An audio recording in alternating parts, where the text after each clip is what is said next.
अस्सलामुअलैकुम वरहमतुल्लाहि वबरकातुह। उम्मीद करता हूँ कि आप सब खैर व आफ़ियत से होंगे। पिछली वीडियो में हमने तख्ती नंबर 7 को पढ़ा था। अब इंशाअल्लाह तख्ती नंबर 8 को शुरू करेंगे। बिस्मिल्लाहिर्रहमानिर्रहीम। तख्ती नंबर 8, तनवीन व नून साकिन। ठीक है, तनवीन किसे कहते हैं? पिछली वीडियो में आपने पढ़ा था, पिछली तख्ती में तनवीन किसे कहते हैं? दो ज़बर, दो ज़ेर, दो पेश को तनवीन कहते हैं। अब नून साकिन और तनवीन दोनों को देकर है। ठीक है, अब पढ़ेंगे। जिस नून पर जज़्म सुकून हो उसको नून साकिन कहते हैं। तनवीन और नून साकिन की आवाज़ यकसा होती है। यकसा मतलब दोनों बराबर होती है, जैसे बन बन। ठीक है, अब समझेंगे वो क्या कह रहे हैं कि तनवीन दो ज़बर, दो ज़ेर, दो पेश को तनवीन कहते हैं। ये तो आपने पढ़ा। अब नून साकिन किसे कहते हैं? ये नून है, नून पर क्या है? इसका नाम सुकून। सुकून का हर एक नाम, दूसरा नाम जज़्म। ठीक है, हम सुकून ही कहेंगे यहाँ पर। नून पर सुकून है। ठीक है, नून पर सुकून हो तो नून साकिन। इसी तरह या पर सुकून हो तो या साकिन, वाव पर सुकून हो तो वावे साकिन। अब यहाँ नून पर सुकून है तो नून साकिन हो गए। और तनवीन और नून साकिन की आवाज़ बराबर होती है।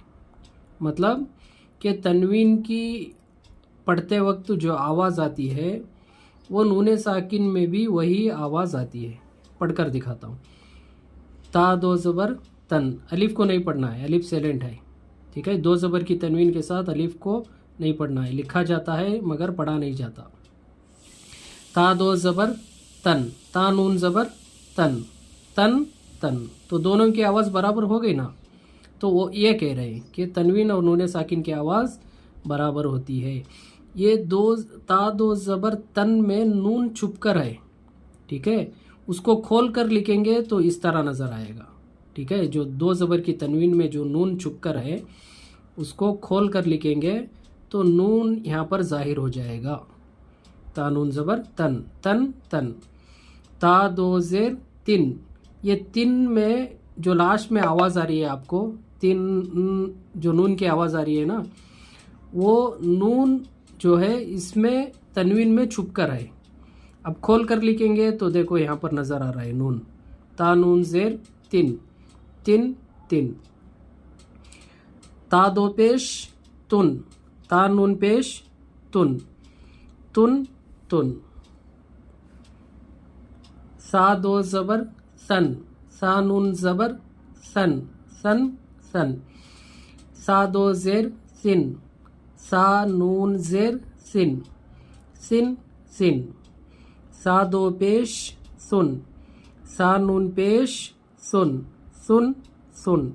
अच्छा, आपको और एक बात बताना था यहाँ पर कि तनवीन और नून साकिन की आवाज़ नाक में जाती है। ठीक है, अब मिसाल के तौर पर आप पढ़ रहे हैं सुन सुन, तनवीन और नून साकिन को दोनों को पढ़ रहे हैं, तो आप अपनी नाक को बंद करके देखिए कि नाक में आवाज़ जा रही है, पता चल जाएगा। सुन सुन, देखिए मैं बंद करके देख रहा हूँ, आप भी चेक कीजिए। तो तनवीन और नून साकिन की आवाज़ बराबर होती है और तनवीन और नून साकिन की आवाज़ नाक में जाती है। जीम दो ज़बर जन, जीम नून ज़बर जन, जन जन। ठीक है, आप जितना हो सके उतना हिज्जे से अवॉइड कीजिए और रवानी पढ़ने की कोशिश कीजिए। जिन जिन, जुन जुन, दन दन, दिन दिन, दुन दुन। ठीक है, मश्क प्रैक्टिस करेंगे। अलिफ से पहले ज़बर हो तो अलिफ मद्दा होगा। अलिफ मद्दा को एक अलिफ के बराबर खींचकर पढ़ेंगे। आइन अलिफ ज़बर आ, दाल दो ज़बर दन, आदन। सीन वाव ज़बर सौ, हमज़ा दो ज़ेर इन, सौ इन।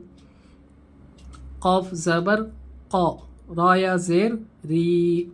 देखिए ज़ेर होगा तो उसके बाद या होगी तो लाजिमन सुकून होगा। ठीक है, ज़ेर की दोस्ती सुकून के साथ है। री बा दो पेश बुन करीबुन, फा ज़बर फा, मीम नून ज़बर मन फमन। ठीक है, और एक बात यहाँ बताना था, साकिन हर्फ, ठीक है, साकिन हर्फ, या साकिन है नून साकिन है तो इनको साकिन हर्फ कहते हैं। तो साकिन हर्फ को अकेला अकेला पढ़ा नहीं जाता, उसको पहले वाले हर्फ से मिलाकर पढ़ेंगे, जैसे मीम नून ज़बर मन। ठीक है, अब रवा पढ़ेंगे। मैं हिज्जे सिर्फ एक लाइन पढ़ा हूँ, ठीक है, रवा की ज़्यादा प्रैक्टिस करना है, इसलिए मैं हिज्जों पर ज़्यादा जोर नहीं दे रहा हूँ। अज़ीमुन कुन मरज़ुन रसूलुन शैअन ग़िशावतुन गासिक़िन हुदन। उम्मीद करता हूँ कि आपको ये तख्ती अच्छे से समझ में आ गई होगी। अगर किसी किस्म का आपको पढ़ने में दुश्वारी हो रही है, डाउट आ रहा है, तो आप कमेंट बॉक्स में अपनी राय भेज सकते हैं, इंशाअल्लाह उसको जवाब देने की कोशिश करूँगा। अस्सलामु अलैकुम व रहमतुल्लाहि व बरकातुहू।